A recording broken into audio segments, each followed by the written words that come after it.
ঠাকুর বলছেন, নরেন্দ্র, রাখাল টাখাল এইসব ছোকরা এরা নিত্য সিদ্ধ, এরা জন্মে জন্মে ঈশ্বরের ভক্ত।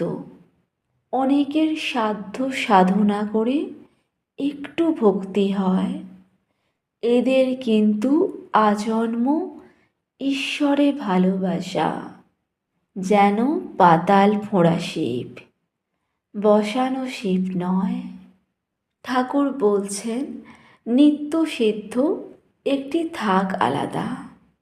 সব পাখির ঠোঁট বাঁকা নয়, এরা কখনো সংসারে আসক্ত হয় না, যেমন প্রহ্লাদ। ঠাকুর বলছেন, সাধারণ লোক সাধন করে, ঈশ্বরে ভক্তিও করে, আবার সংসারেও আসক্ত হয়, কামিনী কাঞ্চনেও মুগ্ধ হয়। মাছি যেমন ফুলে বসে, সন্দেশে বসে, আবার বিষ্ঠাতেও বসে। ঠাকুর বলছেন, নিত্য সিদ্ধ যেমন মৌমাছি, কেবল ফুলের ওপরই বসে মধু পান করে। নিত্য সিদ্ধ হরিরস পান করে, বিষয় রসের দিকে যায় না।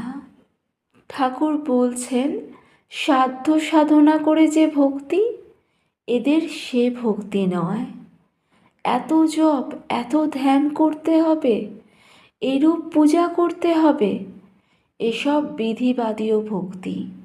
যেমন ধান হলে মাঠ পার হতে গেলে আল দিয়ে ঘুরে ঘুরে যেতে হবে, আবার যেমন সম্মুখের গায়ে যাবে কিন্তু বাঁকা নদী দিয়ে ঘুরে ঘুরে যেতে হবে।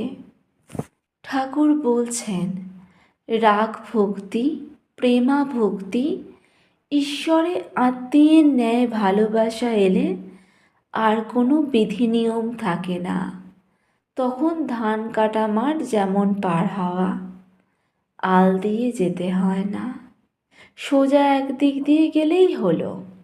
ঠাকুর বলছেন, বন্যে এলে আর বাঁকা নদী দিয়ে ঘুরে ঘুরে যেতে হয় না, তখন মাঠের ওপর এক বাঁশ জল, সোজা নৌকা চালিয়ে দিলেই হলো। এই রাগ ভক্তি অনুরাগ ভালোবাসা না এলে ঈশ্বর লাভ হয় না।